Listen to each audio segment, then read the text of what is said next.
YW এবং বেহালা সান্নিধ্যের যৌথ উদ্যোগে আয়োজিত হল বৈশাখী সন্ধ্যা নামক অনুষ্ঠানের, যেখানে একই সঙ্গে মঞ্চস্থ হল নাচ, গান, নাটক এবং আবৃত্তি।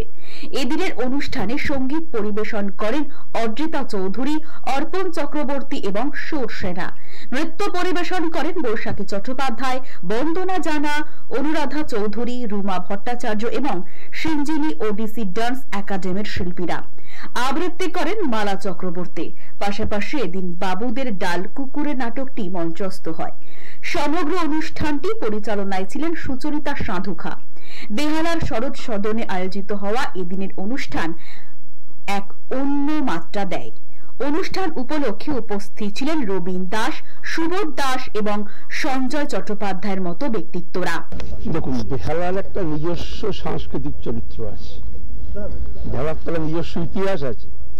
বহু বহু বাংলার ইতিহাসের বহু বিখ্যাত মানুষ বিভিন্ন ক্ষেত্রে তারা বেহালার জন্মেছেন, বড় হয়েছেন। তো স্বাভাবিক বেহালা নিজস্ব একটা সাংস্কৃতিক ভাবনা চিন্তা চিরকালই ছিল, আছেও। আর এই যে দুটো সংগঠন, বেহালা ইউথ ওয়েলফেয়ার অ্যাসোসিয়েশন এবং সান্নিধ্য, ওরা সারা বছর কোনো না কোনো সামাজিক কাজের সাথে নিজেদের যুক্ত রাখে।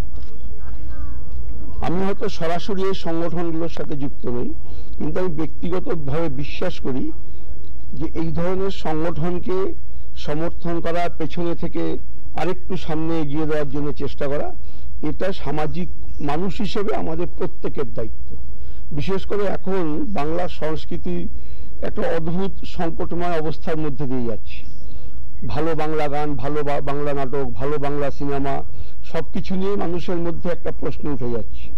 সেই অবস্থায় দাঁড়িয়ে এই যে সংগঠনগুলো, তারা যারা যেভাবে যতটুকু পাচ্ছে, সবাই তাদের মতো চেষ্টা করছে বাংলা সংস্কৃতিকে সামনে এগিয়ে নিয়ে যাওয়ার জন্য। কেউ নাচ গানের মাধ্যমে, কেউ ভালো বাংলা গানের মাধ্যমে, কেউ ভালো নাটকের মাধ্যমে চেষ্টা করছে।